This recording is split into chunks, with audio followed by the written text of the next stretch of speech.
تاسو صبح قدرمن لیدونکو ستړي مشئ د دې مهال د مهمو خبرونو ټولګي ته ښه راغلاست.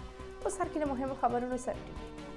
د داعش سره په مبارزه کې د طالبانو د کارولو اټکل یو امریکایي شنونکی وایي ټرمپ ښایي د داعش سره د مبارزې لپاره د دغې ډلې په اړه مثبت نظر ولري.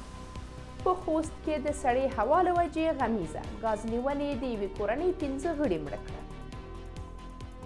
د جسټین ټروډو د محبوبیت کموالی د کاناډا لومړی وزیر استعفا کړي او زلنسکي وایي اوکراین چمتو دی چې د جنوری میاشتې تر پایه د جګړې د پای ته رسولو لپاره خبرې وکړي.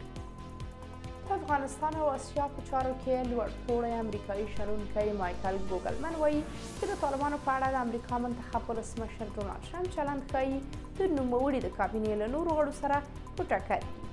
کوګلمن دا څرګندونې د یکشنبې ورځ په خپله ایکس پاڼه کې مطرح کړي دي. نوموړي لوړپوړي امریکایي شنونکي ادعا کړې چې ښایي ټرمپ له داعش سره د مبارزې لپاره د طالبانو په اړه مثبت نظر ولري. د هغه په وینا دا چلند به د ټرمپ دولت د لوړپوړو غړو ترمنځ د اختلاف لامل شي. کوګلمن ویلي چې د ټرمپ په کابینه کې د سپینې ماڼۍ د ملي امنیت سلاکار مایکل د طالبانو د مخالفو څیرو له ډلې دی او هغه له دې طرحې سره اختلاف لري. نوموړي زیاته کړې چې په داسې وضعیت کې به پاکستان په افغانستان کې د ترهګرۍ له زیاتېدونکو اندېښنو څخه ګټه پورته کړي. د کوګلمن په خبره پاکستان کولی شي د امریکا د راتلونکي دولت لپاره ځان ګټور شریک وښیي.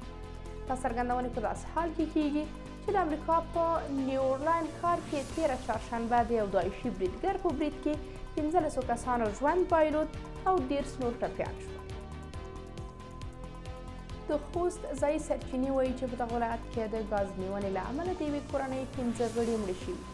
سرچینو د دوشنبې ورځ 8 صبح ورځپاڼې ته منلې چې دا پیښه تېره شپه په یو هوټل کې رامنځته شوې ده. د سرچینو په وینا مړه شوي کسان پلار، مور او 3 کوچني زامن دي.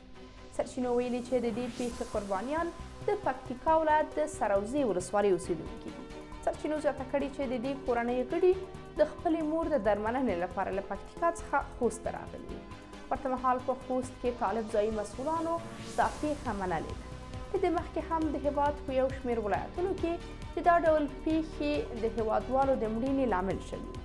څو ورځې مخکې د ایران د دوغارون سرحدي ګمرک کې یو افغان موټر چلوونکی د ګازنیونې له امله مړ شوی.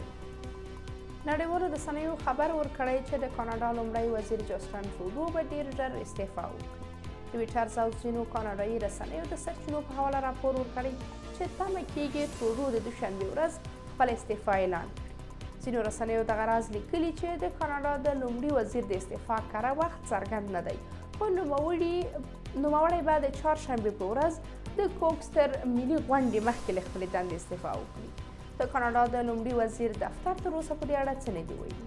د جسټین ټروډو استعفا به لیبرال ګوند له داسې شرایطو سره مخ کړي چې دایمي مشر به ونه لري. دا په داسې حال کې ده چې نظر پوښتنې ښیي چې لیبرالان به په راتلونکو ټاکنو کې چې ټاکل شوې د اکتوبر په لومړۍ کې ترسره شي خپل سیال محافظه کار ګوند ته ماتې ورکړي.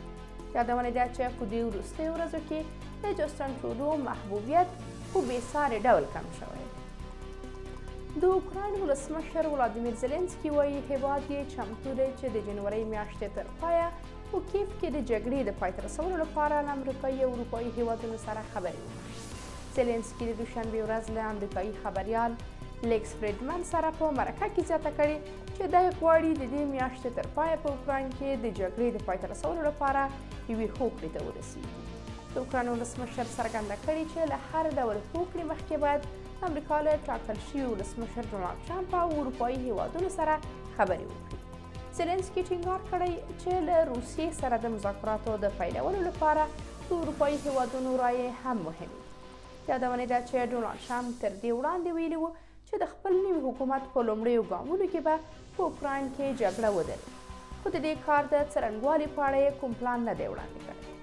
د 2024 کال د جون پر 14مه د روسیې ولسمشر ولادیمیر پوتین له لوړپوړو روسي ډیپلوماټانو سره په کتنه کې په اوکراین کې د کړکېچن وضعیت د پای ته رسولو شرطونه وړاندې کړي وو.